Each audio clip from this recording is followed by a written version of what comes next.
Bienvenidos. En este video hablaremos sobre una fugaz pero maravillosa operación militar de la Segunda Guerra Mundial. Al comienzo parecerá una más, pero luego verán que no es así. En este video veremos la operación Weserübung. Esta fue ejecutada por la Alemania nazi. Consistió en la invasión de Dinamarca y Noruega. Pero antes veamos cómo se llegó hasta allí.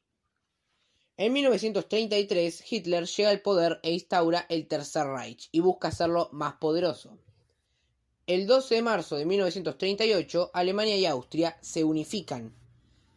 El mismo año, Hitler pide quedarse con un pedazo de Checoslovaquia, con permiso de varios países, pero parece que no estaba conforme y se quedó con todo.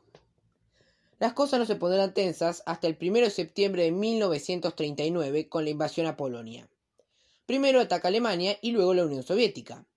Francia y el Reino Unido le declaran la guerra a Alemania, pero no atacan, poniéndose a la defensiva. Finalmente, Alemania, después de firmar un tratado con la Unión Soviética, puede dedicarse a Noruega y Dinamarca. Ahora veamos por qué ocurrió.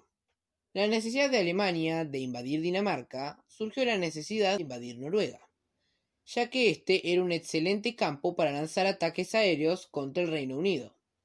Esto sumado a la captura de un barco alemán en aguas noruegas por parte de los ingleses. El incidente de Altmark llevó a Hitler a la conclusión de que el Reino Unido no respetaría la neutralidad de Noruega y decidió ocuparla, y a su vez también ocupó Dinamarca. Otra de las causas era que Hitler trató de garantizar los envíos vitales de mineral de hierro desde la neutral Suecia, que salían desde el puerto noruego de Narvik. De paso, el incidente de Altmark fue un asalto a un petrolero alemán por parte de la flota británica en aguas noruegas, en donde estaban escondidos prisioneros británicos. Los que estuvieron atentos habrán notado que el buque de la imagen es el Altmark. El 27 de enero de 1940, el plan final se le da el nombre de Operación Weserübung, que será dividido en Weserübung Sud y Weserübung Nord.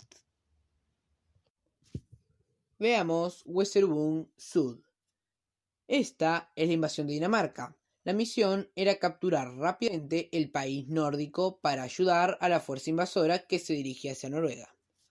La invasión inicia a las 4 horas de la madrugada, el 9 de abril de 1940.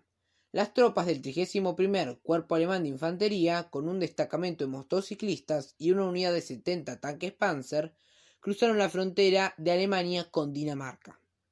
Nada más producirse la agresión, 2 cañones del ejército danés dispararon fuego contra la columna de vanguardia, provocando la destrucción de 2 coches blindados, pero con la intervención posterior de 300 soldados germanos, apoyados por artillería, lograron superar a las posiciones enemigas. El ataque continuó con pequeñas escaramuzas de algunas decenas de soldados daneses, sin nada que hacer contra las tropas alemanas. A 4:20 horas de la madrugada, 2 buques alemanes entraron sin ser vistos en el puerto de la capital, Copenhague, y desembarcaron al 308 Regimiento de Infantería con la misión de capturar al rey danés. Simultáneamente, aviones alemanes bombardean los aeródromos, diezmando la fuerza aérea danesa.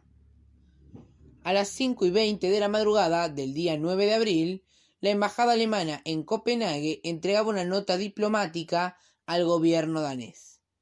En ella se explicaban los motivos del plan Weserübung Sud, en el cual desde las primeras horas del amanecer habían invadido Dinamarca 2 divisiones de infantería y una brigada de blindados. Media hora después, el gabinete se reunía con el rey Christian X para discutir los pasos a seguir en las horas siguientes. Bajo una intensa presión, teniendo tropas en la capital y bombarderos, a las 7 de la mañana deciden que Dinamarca no ofrecería la menor resistencia y aceptaría las exigencias alemanas bajo protesta. A las 2 de la tarde se concreta la ocupación con el saldo de 49 bajas danesas, 26 muertos y 23 heridos, y 20 bajas alemanas, 13 muertos y 7 heridos. Ahora pasemos a Weserübung Nord. Esta era la invasión de Noruega. El plan consistía en capturar las principales ciudades portuarias simultáneamente para hacer colapsar rápidamente al país nórdico. Pero ocurrirán cosas antes del inicio de la invasión. El 7 de abril de 1940, unos aviones de reconocimiento británicos avistaron en el Mar del Norte a una gran escuadra enemiga navegando hacia Escandinavia.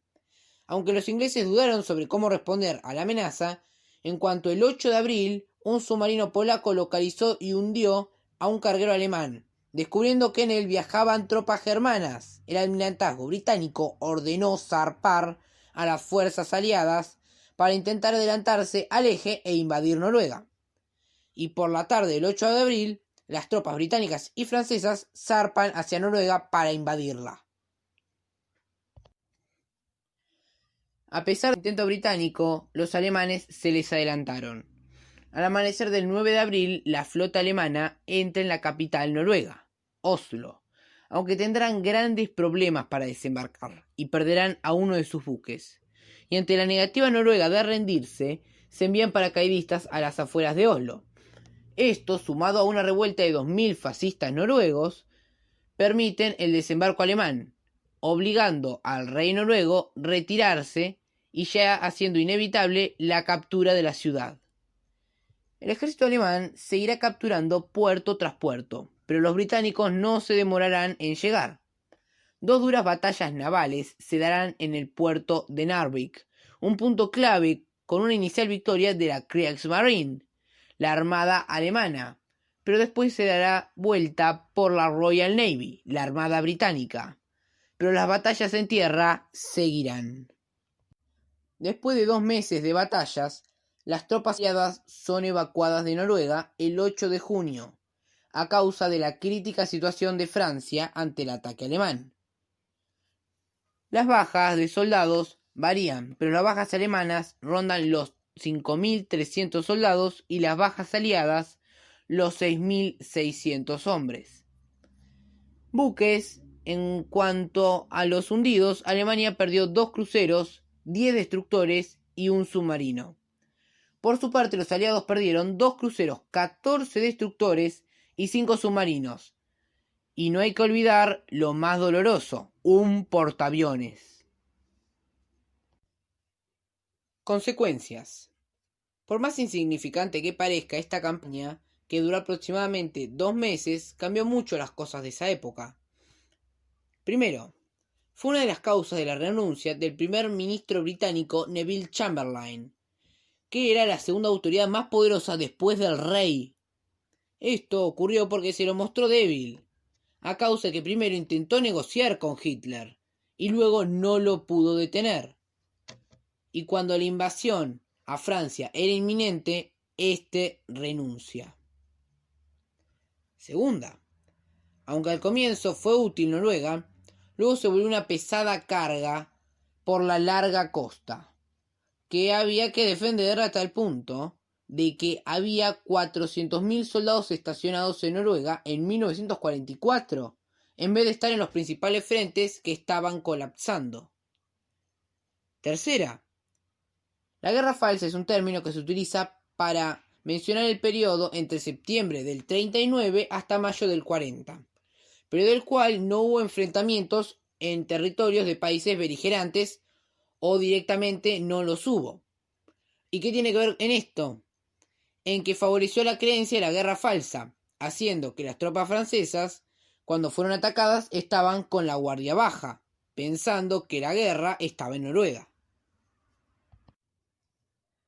Cuarta, a pesar de que Alemania se ganando numéricamente en cuanto a las bajas navales, fue un golpe doloroso para Alemania, ya que los números de esos buques eran limitados, a diferencia de la flota británica, que no le costaría mucho recomponerse, hasta que se considera que fue una de las causas de la suspensión de la operación Lobo Marino, que era la invasión de las Islas Británicas, aunque hay que dar mérito a la flota alemana, que en desventaja numérica logró hundir más barcos, y hasta un portaaviones, el que se ve en imagen. Conclusión.